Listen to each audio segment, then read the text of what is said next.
Olá, aqui é o professor Gilmar. Vou passar para vocês mais algumas dicas, algumas explicações. Espero contribuir com os estudos de vocês. Pause o vídeo, faça anotações, que esse procedimento vai auxiliar bastante na fixação das ideias. Estou deixando aí alguns meios de comunicação, vocês podem interagir comigo através deles. Tem um grupo, né, no Facebook, né, Professor Gilmar Wagner, um grupo onde eu posto vídeos, explicações de assuntos diversos, né, de todos os conteúdos, com o intuito de ajudar você, por exemplo, com uma prova do Enem. Então, faça parte desse grupo. E convido você também a deixar os comentários no vídeo, perguntas, sugestões. Caso esse material esteja te auxiliando, né, nós podemos nos interagir por lá também. Então deixe os comentários no vídeo, perguntas, sugestões, estou à disposição de vocês. O assunto que eu vou trabalhar aqui hoje, pessoal, é sobre equações químicas. Qual que é o intuito? Né? Entender uma equação química, saber os seus principais elementos, ou quem são os reagentes, quem são produtos, o que significa cada número que está contido nessas letras, ok? Então essa é a minha ideia. Então, primeiramente, eu tenho aqui uma representação de uma equação química. Eu tenho um nitrogênio, N2. Eu tenho o hidrogênio, H2. Tem uma seta, tá? E depois da seta eu tenho NH3, tá? Eu vou explicar o que é esse 1, esse 3 e esse 2. Né? Primeiro vamos focar. Quem que é o N2? É o nitrogênio. Quem que é o H2? É o hidrogênio. Quem que é o NH3? É uma substância chamada de amônia, ok? Esse G e G pequenininho que está aqui embaixo significa o quê? Eu tenho nitrogênio gasoso, hidrogênio gasoso, e eu tenho amônia, né, que é o NH3, gasosa também. Então o G pequenininho aqui é para dizer que essas substâncias elas estão no estado gasoso, ok? Eu coloquei o nome aqui em cima para a gente poder ir fixando, né? Ah, tá, que é o nitrogênio, é o hidrogênio, é a amônia. O que significa esse 2, né, debaixo do N, esse 2 debaixo aqui, né, bem pequenininho, próximo do H, e esse 3 pequenininho aqui, próximo do H também. Significa, pessoal, que eu tenho 2 átomos de nitrogênio, eu tenho 2 átomos de hidrogênio, eu tenho 3 átomos de hidrogênio. Então, dois átomos de nitrogênio formou a molécula nitrogênio. 2 átomos de hidrogênio formou uma molécula de hidrogênio, ok? Aqui eu tenho NH3. Aqui no N não apareceu, mas tem o número 1 aqui. Deixa eu colocar rapidinho, ó. Aqui tem um número 1zinho ali, tá? Tem o número 1. Então é N1H3. O 1 significa que eu tenho 1 nitrogênio. O 3 significa que eu tenho 3 hidrogênios. Então a junção, né, de 1 nitrogênio e 3 hidrogênios formou a amônia. Agora, o que é esses números grandes que estão aqui na frente? Esses números grandes aí são chamados de coeficientes estequiométricos. Como assim? Vamos entender primeiro o seguinte, aqui, ó, eu tenho N2, que é o nitrogênio, mais H2, que é o hidrogênio. Essas substâncias se interagiram e formou a amônia, que é o NH3. Então o N2 e o H2 são os meus reagentes, tá? São os meus reagentes. No lado esquerdo dessa seta, né, toda equação química ela tem que ser representada dessa forma e tem que aparecer essa seta. Antes da seta são os meus reagentes.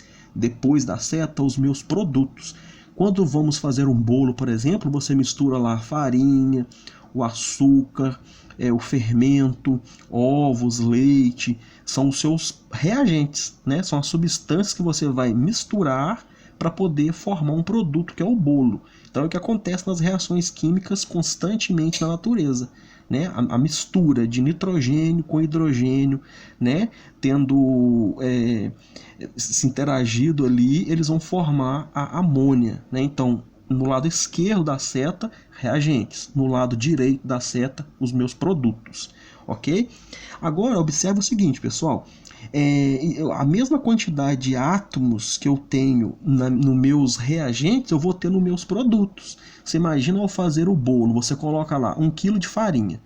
Aí depois, na hora que você assa o bolo, se você fosse lá e medir e pesasse, né, a quantidade de massa que você tem de farinha no bolo, você encontrasse uma quantidade menor. Ficaria um pouco estranho, imagine. Você coloca uma quantidade de matéria, de massa para poder fazer o bolo, e depois que o bolo for assado, né, você tiver o produto final e você encontrar uma quantidade menor de matéria que você tinha inicialmente. Então a quantidade de massa, a quantidade de átomos que você tem antes da reação ocorrer, ela tem que manter-se após a reação ocorrer, né? A massa dos reagentes tem que ser igual à massa dos produtos. A quantidade de átomos que eu tenho de reagentes tem que ser igual à quantidade de átomos dos meus produtos, porque senão eu estaria aniquilando, acabando com a matéria. Isso não pode. Na natureza nada se perde, nada se cria, tudo se transforma.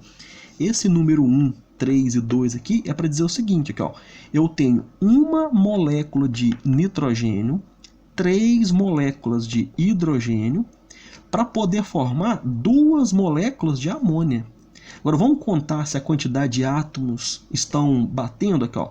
Quantos nitrogênio que eu tenho? Esse 1 eu vou multiplicar pelo 2. 1 vezes 2 vai dar 2, ok? Eu pego esse 1 grandão e multiplico pelo 2 aqui, ó. Eu vou fazer vou mostrar isso para vocês aí, ó. Eu vou pegar esse número 1 aqui, né? E vou multiplicar pelo 2, ó. Ok? Eu vou pegar esse número 3 e vou multiplicar pelo 2, ok? Faz sombra aí, né? Mas dá para entender, ó. Eu vou pegar o 3 e vou multiplicar por esse 2 aqui. Agora eu vou pegar esse 2 aqui, ó, vou multiplicar pelo 1 e vou multiplicar o 2 pelo 3 para eu poder verificar se a quantidade de átomos que eu tenho antes da reação ocorrer vai ser igual após a reação ter ocorrido, né? A quantidade de átomos que eu tenho de reagentes tem que ser igual à quantidade de átomos de produtos. Aqui, ó, 1 vezes 2 vai dar 2 nitrogênio. Ó, 1 vezes 2 deu 2 nitrogênios. Então, nos meus reagentes eu tenho 2 nitrogênios. Ó, 1 vezes 2, 2. Agora aqui nos meus produtos, ó, 1 vezes 2, 2. Tem só 2 nitrogênios de produtos, 2 nitrogênios de reagentes. Então a quantidade de nitrogênios antes e depois está batendo. Vamos ver a quantidade de hidrogênios agora nos meus reagentes e nos meus produtos. Aqui, ó, 3 vezes 2, né? Vou pegar o 3 e multiplicar por 2. 3 vezes 2 dá 6 hidrogênios nos meus reagentes. Nos meus produtos, 2 vezes 3 dá 6, né? Eu vou fazer esse 2 vezes o 3 do hidrogênio. 2 vezes 3 deu 6 hidrogênios. Opa, tá ok. Então eu tenho 6 hidrogênios de produtos e eu tinha 6 hidrogênios de reagentes. Então a quantidade de átomos na minha reação química manteve-se. A mesma quantidade que eu tinha de nitrogênios de reagentes, eu tenho de produtos. A mesma quantidade de hidrogênios que eu tinha de reagentes, eu tenho também de produtos. Ok, pessoal? Então esse 1, 3 e 2 é o seguinte, eu preciso de ter uma molécula de nitrogênio, 3 moléculas de hidrogênio para eu poder formar 2 moléculas de amônia. É uma proporção, eu preciso de ter 3 para poder formar 2 moléculas, né? É como se fosse, eu coloco, só para você entender, tá? É como se eu estivesse colocando assim, ó, para eu poder fazer um bolo, né? Para eu poder fazer um bolo, eu vou ter que colocar 1 kg de farinha e 3 ovos para poder obter o bolo. Só para você entender. Esse 1, esse 3, esse 2 é uma proporção. Eu preciso de ter uma molécula de nitrogênio, 3 moléculas de hidrogênio, para eu poder formar 2 moléculas de amônia, ok? Para manter tudo certinho, a quantidade de átomos antes nos meus reagentes e a quantidade de produtos após a reação ocorrer, ok? Então lembrando, o que eu tenho à minha esquerda são os meus reagentes, o que eu tenho à minha direita, né, depois da seta, é os meus produtos. Isso é importante você entender, pessoal, porque caem muitas questões que são teóricas, ele já coloca a equação pronta e você tem que identificar os reagentes e os produtos. Reagentes antes da seta, produtos depois da seta. Eu coloquei substância simples, substância composta. Por quê? Porque aqui, ó, o nitrogênio é uma substância simples porque eu só tenho nitrogênio, só o N, então é substância simples. O hidrogênio é uma substância simples, porque eu só tenho H. Agora, a amônia, que é o NH3, é uma substância composta, porque eu tenho nitrogênio e tenho hidrogênio. Então, é uma substância composta, ok, pessoal? Então, foi essa dica que eu queria passar para vocês. Espero ter contribuído. Pause o vídeo, faça anotações e até o próximo vídeo, se Deus quiser.